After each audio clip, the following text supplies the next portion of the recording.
Hey my YouTube family, welcome back to another video from Vaskar the Dendrophile.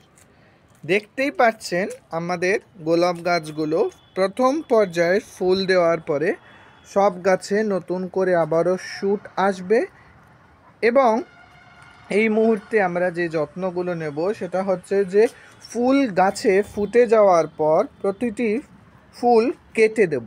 দেখুন প্রত্যেকটা ডাল থেকে আমরা কেটে দিয়েছি এবং এই কেটে দেওয়ার পর থেকে প্রতিটি জায়গা থেকে কিন্তু আবারও নতুন করে শুট আসছে। এইভাবে ফুল ফুটে যাওয়ার পরে ফুলের ডালগুলো এখান থেকে কেটে দেবেন এবং নতুন করে অবশ্যই শুট আসবে। শুট নতুন যত আসবে তত নতুন ফুল ফুটবে।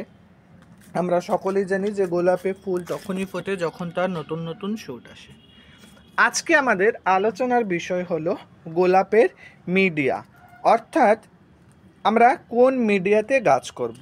আমি প্রথমেই আপনাদের দেখিয়ে দিই, আমার কাছে মিক্স মিডিয়া আছে। যেরকম এগুলো সিন্ডারে রয়েছে, এই রয়েছে মাটিতে, অর্থাৎ মাটি এবং সিন্ডার দুটোতেই আমার গোলাপ গাছ রয়েছে এবং দুটোরই দুর্দান্ত রেজাল্ট আমি আপনাদের অলরেডি দেখিয়েছি। এরম নয় যে শুধুমাত্র সিন্ডারেই ভালো গাছ হয়, মাটিতে হয় না, কখনোই নয়। আমার মাটির গাছেও যথেষ্ট ফুল পেয়েছি। এটা মিনিয়েচার ভ্যারাইটি, তাই এতে অনেক ফুল, অনেকেরই মনে হতে পারে যে এটা মিনিয়েচার, তার জন্য অনেক ফুল ফুটেছে।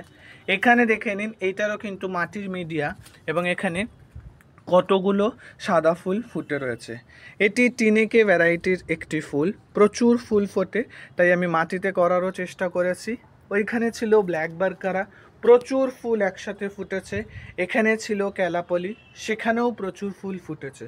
অর্থাৎ শুধুমাত্র সিন্ডারেই নয়, মাটির মিডিয়াতেও কিন্তু যথেষ্ট ভালো গোলাপ করা যায়।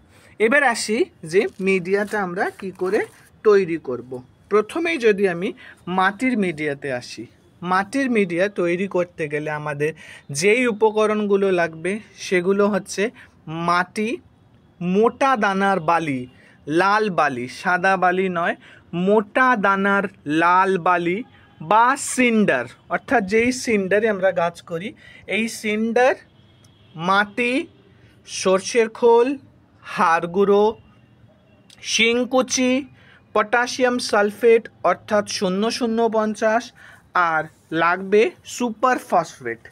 এই সমস্ত উপাদান ভালোভাবে মিশিয়ে নিয়ে যদি 15 দিন ডিকম্পোস্ট করে নিতে পারেন, তাহলে তো আর কোনো প্রশ্নই ওঠে না। মানে আপনার মিডিয়া অসাধারণ তৈরি হয়ে গেল। কি কি থাকছে না, থাকছে আমার মাটি, সিন্ডার বা বালি, বালি নিলে মোটা সাদা বালি নয়, মোটা দানার লাল বালি অবশ্যই নেবেন।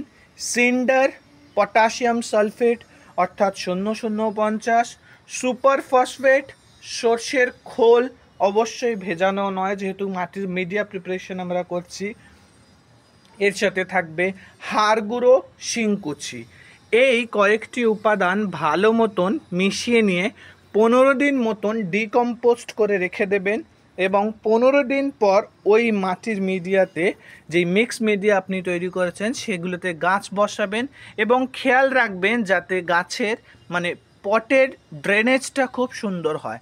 যদিও আপনি অলরেডি বালি, মোটা দানার লাল বালি বা সিন্ডার অবশ্যই লাগিয়ে মানে মিশিয়ে নিয়েছেন, তার সত্ত্বেও খেয়াল রাখবেন যে মিডিয়াটা যাতে ঝুরঝুরো থাকে।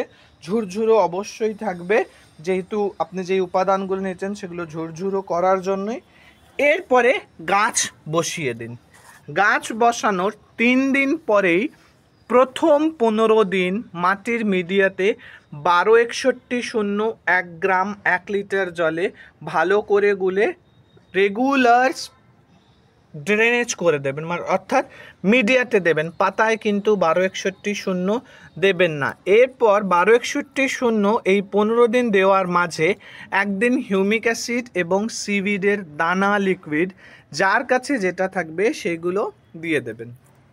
এরপরে তো পরবর্তী যেসব পরিচর্যাগুলো থাকবে সেগুলো আপনারা জানেন, যেরকম কাকা, সুপার সোনাটা, মিক্স ফুড যেরমভাবে চালু করবেন।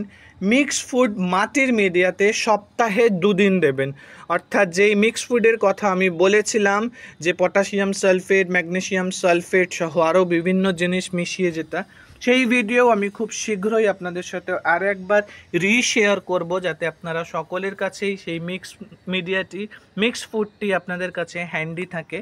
মাটির মিডিয়াতে মিক্স ফুড সপ্তাহে 2 দিন দেবেন, 2 দিনের বেশি দেওয়ার কোনো দরকার নেই। এরপর চলে আসি সিন্ডার মিডিয়া। সিন্ডার মিডিয়াতে গাছ বসানোর সময় অনেকেই অনেক কিছু দিয়ে থাকেন, অবশ্যই আপনিও দিতে পারেন, কিন্তু আমি আমার এক্সপিরিয়েন্স শেয়ার করছি।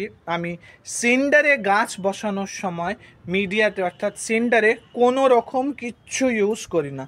শুধুমাত্র সিন্ডারের মিডিয়াতে ফ্রেশ র সিন্ডার থাকে এবং গাছ বসিয়ে দেওয়ার পর যেরকম মাটির মিডিয়াতে আমরা পরদিন থেকেই 12-61-0 15 দিন কন্টিনিউ চালাচ্ছি, সিন্ডার মিডিয়াতে সেম জিনিস চালাবো, কিন্তু এখানে ডোজেসটা একটু বেশি হবে, অর্থাৎ মিনিমাম 21 দিন চালাবেন। তারপরেই দেখবেন যে এরকম নতুন নতুন ডালপালা বেরোনো শুরু হয়েছে। যদি নতুন ডালপালা বেরোনো শুরু হয় তাহলে খুব ভালো। 21 দিন পরে আমরা মিক্স ফুড চালু করব। ইন কেস অনেক সময় হয় যে গাছ নতুন পাতা ছাড়তে দেরি করে, চিন্তার কোনো কারণ নেই, সেই সময় 21 দিনের জায়গায় আরও 7 দিন আপনি বাড়িয়ে দেবেন। এর মিডিলে একদিন 1 থেকে 2 দিন, অর্থাৎ ধরুন প্রথম সপ্তাহে বা সাপ্তাহিক হিসেবেও আপনি দিতে পারেন, সেটা হচ্ছে যে সিভিড এবং হিউমিক অ্যাসিড ভালো করে জলে গুলে, লিকুইড ফর্ম থাকলে গুলে, আর না হলে যদি কারোর কাছে গ্র্যানুয়েলস ফর্ম থাকলে সেই ক্ষেত্রে মিডিয়াতে দিয়ে ভালো করে ড্রেঞ্চ করবেন। মাটি এবং সিন্ডার উভয় মিডিয়াতেই কিন্তু ড্রেঞ্চিং খুব ভালো থাকতে হবে। জল জমে গেলে কিন্তু গাছে ডাইব্যাক বসার প্রবণতা খুব থাকবে, সেই ক্ষেত্রে ভালো করে ড্রেঞ্চ যাতে হয় গাছের মিডিয়ায় জল, সেই দিকটা আপনাদের খেয়াল রাখতে হবে। মাটির মিডিয়াতে একটু অবশ্যই খেয়াল রাখতে হবে। সিন্ডারের ক্ষেত্রে সেরকম প্রবলেম হয় না, জল আপনার সমস্ত এমনিতেই বেরিয়ে যাবে। এইভাবে গাছ বসানো যায় সিন্ডার এবং মাটির মিডিয়াতে। একই প্রসেসে আবার সিন্ডার প্লাস মিডিয়া, অর্থাৎ আপনাকে শুরুতেই যেটা বললাম যে মাটির সাথে সিন্ডার মিশিয়ে তার সাথে সর্ষের খোল, সুপার ফসফেট, হাড় গুঁড়ো, শিংকুচি এগুলো যেরকম মেশাচ্ছেন, আরেকটি মিডিয়া তৈরি করা যায়, সেটা হলো শুধুমাত্র মাটি আর সিন্ডার, এখানে আর কিচ্ছু থাকবে না ইনিশিয়াল স্টেজে। এই দুটো, যেরকম আমি এই গাছটা যদি আপনাদেরকে দেখাই, এটা গোল্ড স্ট্রাইকের একটি আইডি। এই আইডিটি আমি সিন্ডার প্লাস মাটির মিডিয়াতে বসাবো। এই দেখুন সিন্ডার এখানে রয়েছে এবং এখানে রয়েছে মাটি। এই সিন্ডার আর মাটি মিশিয়ে এই ফুলটি ফুটে যাওয়ার পরে, গোল্ড স্ট্রাইক ফুলটির এটা নিয়ে নিয়েছি প্রথম ফুল দেখব বলে, এরপরে এটাকে আমি সিন্ডার প্লাস মাটির মিডিয়াতে বসিয়ে দেবো, যেখানে কিনা কোনো রকমের হাড় গুঁড়ো, শিংকুচি ইত্যাদি ইউজ করছি না। অর্থাৎ এই 3 রকমের মিডিয়া আমি আপনাদের সাথে শেয়ার করলাম। প্রথমটি মাটির সাথে সিন্ডার, হাড় গুঁড়ো, শিংকুচি, সর্ষের খোল, সুপার ফসফেট এবং 0050 এগুলো মেশাতে বললাম। আর একটি মিডিয়া আমি আপনাদের সাথে শেয়ার করলাম যেটা পিওর সিন্ডার মিডিয়া, এবং আর একটি মিডিয়া আমি আপনাদের সাথে শেয়ার করলাম যেখানে রয়েছে সিন্ডার প্লাস মাটি।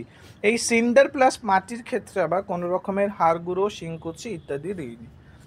এইভাবে মিডিয়া তৈরি করে আপনি যদি সাপ্তাহিক রুটিন বা মাসিক রুটিন ফলো করতে পারেন, অবশ্যই খুব ভালো পরিমাণের গাছে ফুল পাবেন, এবং ফুল ফুটে যাওয়ার পরে অবশ্যই কেটে দেবেন, যেরকমভাবে আমি প্রত্যেকটি গাছেই কেটে দিয়েছি। এইভাবে কেটে দিলে নতুন নতুন ডালে আবারও শুট আসবে এবং আপনি ভালো ভালো ফুল অবশ্যই পাবেন। আশা করি গোলাপের এই মিডিয়ার ছোট্ট ভিডিওটি আপনাদের ভালো লেগে থাকবে। যদি কোথাও আমি ভুল বলে থাকি বা যদি কোথাও আরও ইনফরমেশান আপনাদের দরকার থাকে, অবশ্যই সেখানে কমেন্টস করবেন। ভুল হলে ভুল শুধরে নিয়ে আমি আবারও নতুন করে আপনাদের পাশে থাকার চেষ্টা করব, এবং যদি কিছু কম বলে থাকি বা ইনফরমেশান কম দিয়ে থাকি সেই জায়গাতেও জানাবেন। অবশ্যই ভালো ইনফরমেশান বা যেটুকু আমার কাছে আছে সেটুকু দেওয়ার চেষ্টা করব। ততক্ষণে সকলেই ভালো থাকবেন, সুস্থ থাকবেন, সবুজে থাকবেন এবং গোলাপ সংক্রান্ত কোনো প্রশ্ন থাকলে একবার করে দেখতে পারেন। আমি আমার সাধ্য মতন অবশ্যই চেষ্টা করব। ততক্ষণে ধন্যবাদ।